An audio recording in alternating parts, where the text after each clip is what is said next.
الهجرة رحلة هادينا. وبعد فاعلم أنه لما اقتصر جل الورى على الكلام المختصر.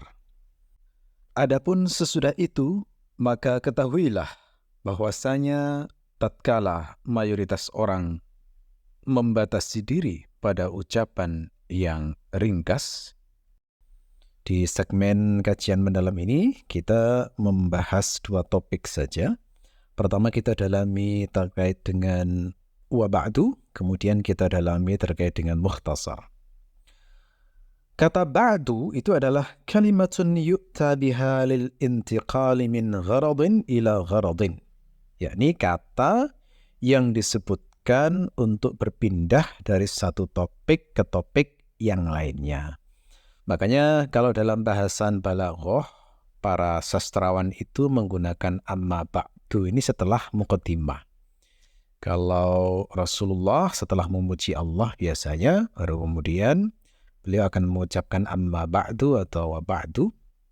Kalau para penyair di masa jahiliyah itu biasanya mengawali dengan muqaddimah, misalnya terkait dengan mengingatkan kejayaan kabilah atau menjelaskan tentang jasa-jasa tokoh-tokoh tertentu atau menunjukkan kemuliaan nenek moyang dan lain sebagainya, baru kemudian masuk ke inti pembicaraan dengan mengucapkan amma ba'du atau wa ba'du. Jadi itu memang sebuah kata yang dipakai untuk berpindah topik, istilahnya begitu ya. Nah, adapun dalam syariat, walaupun sebenarnya kata amma ba'du ini sudah ada sejak zaman jahiliyah, tetapi karena Rasulullah pernah melakukannya dan membiasakannya dipakai dalam pidato-pidato dan ceramah-ceramah beliau, maka secara syar'i mengucapkan amma ba'du atau wa ba'du itu sunnah hukumnya. Sunnah untuk diucapkan saat berpidato atau berceramah, juga disunnahkan untuk ditulis jika menulis sebuah kitab, ya. Karena Rasulullah sendiri juga begitu, saat beliau menulis surat-surat dakwah kepada raja-raja di sekitar Arab itu, maka beliau memasukkan lafadz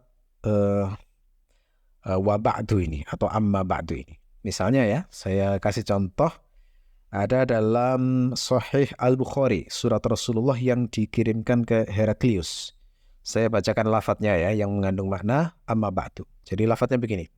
Min Muhammadin abdillahi wa rasulihi ila Hiraqla azimir Rum. Salamun ala man ittaba'al huda. Amma ba'du. Fa inni ad'uka bidi'ayatil Islam. Dari Muhammad, hamba Allah dan Rasulnya kepada Heraklius, penguasa Romawi. Salam damai kepada orang yang mengikuti petunjuk. Adapun sesudah itu, maka sesungguhnya aku mengajakmu dengan ajakan Islam. Ya, termasuk juga dalam pidato-pidato. Kalau ini tadi yang tertulis ya, termasuk dalam pidato-pidato lisan Nabi itu sangat sering Rasulullah mengucapkan amma ba'du. Misalnya dalam Sahih Muslim. Jadi Rasulullah itu pernah berpidato setelah sholat subuh. Lafadznya begini. Falamma qadal fajra aqbala 'ala an-nasi thumma tashahhada faqala amma ba'du fa innahu lam yakhfa 'alayya sya'nukum al-lailah walakinni khasyitu an tufrada 'alaikum salatul laili fata'jizu anha. Tatkala beliau selesai melakukan salat fajar atau salat subuh, maka beliau menghadap ke arah orang-orang, kemudian bersyahadat, kemudian berkata amma ba'du, sesungguhnya urusan kalian itu tidak samar bagiku tadi malam. Akan tetapi aku khawatir bahwa sholat malam akan diwajibkan atas kalian, lalu kalian lemah untuk melakukannya. Jadi ini konteksnya Rasulullah itu suatu saat beliau itu sholat malam, lalu kemudian diikuti beberapa orang, lalu semakin banyak, lalu kemudian ketika sudah banyak sekali jamaah menunggu di masjid, Rasulullah itu malah tidak keluar rumah, jadi dibiarkan. Lalu kemudian beliau baru keluar saat sholat subuh, lalu mengimami sholat subuh. Setelah sholat subuh selesai, maka beliau menghadap ke arah jamaah, kaum muslimin, ke arah makmum, lalu kemudian tasyahada, bersyahadat. Jadi asyhadu an la ilaha illallah, asyhadu anna Muhammad Rasul sebagai muqaddimah pidato atau ceramah istilahnya. Setelah itu kemudian mengucapkan amma ba'du.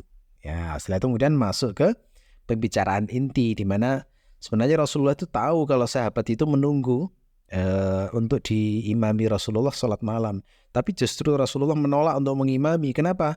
Khawatir nanti sholat malam diwajibkan oleh Allah, dan kalau sudah diwajibkan nanti umat Islam jadi tidak kuat untuk melaksanakannya. Jadi beliau akhirnya memutuskan tidak keluar, tidak mengimami supaya sholat malam itu tetap hukumnya sunnah, tidak menjadi wajib. Ya. Lalu kemudian ada juga dalam Sahih Bukhari.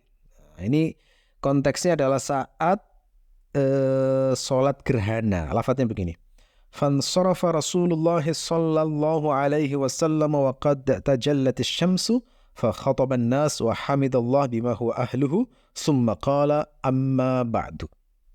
Rasulullah kemudian berpaling sementara atau selesai sholat sementara matahari telah kelihatan kembali. Maka beliau kemudian berkhutbah di depan kaum muslimin.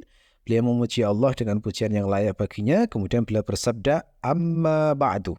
Nah, ini sangat jelas juga Rasul menggunakan amma ba'du saat beliau khutbah atau berpidato atau berceramah selesai sholat kusuf atau sholat gerhana. Ya. Sebagian ulama malah ada yang berpendapat bahwa amma ba'du itu yang dimaksud faslul khitab dalam Al-Quran. Di surat Shad Allah berfirman, wa atainahul hikmata wa faslal khitab, dan aku berikan dia, yakni Nabi Muhammad itu, hikmah dan faslul khitab. Jadi jika benar bahwa faslul khitab dalam ayat ini bermakna amma ba'du, maka ini semakin menguatkan kesunahan membaca amma ba'du saat pidato atau ceramah, termasuk sunnahnya menuliskannya dalam kitab jika menulis topik pembahasan tertentu. Hasanan. Sekarang kita bahas mukhtasar. Jadi yang jelas dalam bait ini Al-Imriti mengatakan bahwa motivasi beliau membuat nazam ini, manzumah ini adalah karena ingin meringkas ilmu nahwu, diringkas dalam bentuk puisi supaya mudah dihafalkan. Nah, apa itu makna mukhtasar? Makna mukhtasar, keterangan para ulama adalah ma qalla lafzuhu wa in lam yaksur ma'nahu. Ya, sesuatu yang sedikit lafadznya walaupun maknanya tidak banyak. Ya, jadi mukhtasar itu ciri utamanya adalah lafadznya sedikit. Kalimat-kalimatnya sedikit. Kemudian di sini diberi qaid, diberi batasan wa in lam yaksur ma'nahu, walaupun maknanya tidak banyak. Maksudnya ringkasan itu tidak harus padat makna, gitu ya. Nah, secara implisit berarti mengajarkan kepada kita ringkasan itu ada yang padat makna dan juga ada yang tidak padat makna. Nah, ulama yang ingin mengakomodasi ringkasan-ringkasan yang tidak padat makna itu mendefinisikan mukhtasar sebagai ma qalla lafdhuhu wa in lam yaksur ma'nahu, ya. Sesuatu yang sedikit lafadznya atau kalimat yang atau ungkapan yang sedikit lafadznya walaupun maknanya tidak banyak. Sebagian ulama lagi ada yang berpendapat mukhtasar itu ya harus padat makna sehingga mendefinisikan ma qalla lafdhuhu wa kathura ma'nahu, begitu. Ya, sedikit lafadznya dan banyak maknanya. Jadi memang ada sedikit ikhtilaf ya terkait dengan makna mukhtasar.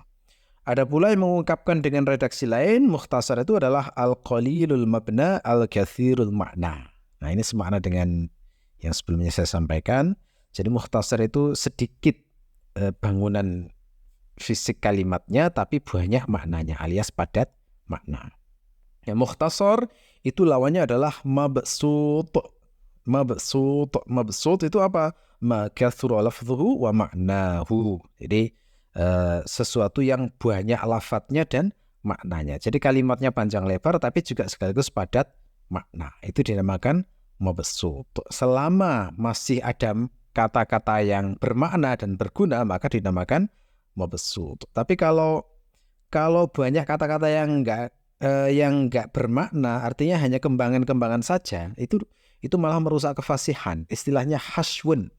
Haswun itu sisipan yang enggak ada maknanya ditambahkan. Jadi hanya semacam kembangan-kembangan kalimat yang itu membuat kalimat malah tidak fasih, tidak disebut fasih dan tidak efektif, ya, gitu. Jadi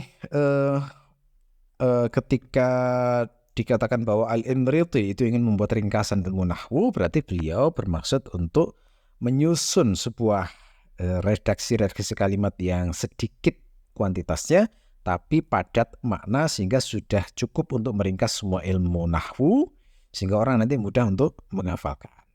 Ya. Nah, dalam bait ini dikatakan bahwa kebanyakan orang itu suka mukhtasar, suka resume, suka kalimat-kalimat yang pendek. Mengapa? Nah, ini penyebabnya adalah karena kelemahan. Kelemahannya bagaimana? Yakni banyak orang yang tidak tahan belajar lama atau tidak punya waktu belajar lama. Sehingga akhirnya dia butuh sebuah materi yang singkat, yang mudah difahami, kira-kira begitu. Ya. Dan mukhtasar itu juga kelebihannya kan mudah dihafalkan. Karena mudah dihafalkan jadinya orang lebih mudah menguasai dan memahami sebuah ilmu. Ya, jadi dari bait ini sudah jelas, sudah kelihatan bahwa Al-Imriti itu memberi isyarat akan meringkas ilmu nahwu, ya. Dan cara beliau memberi isyarat itu adalah menyampaikan latar belakang kenapa beliau membuat ringkasan semacam ini. Yakni kelemahan orang untuk belajar ilmu yang panjang lebar, sehingga mereka itu lebih suka kalamin mukhtasar, kalimat-kalimat yang ringkas. الهجرة رحلة هادينا حمل الإسلام لنا دينا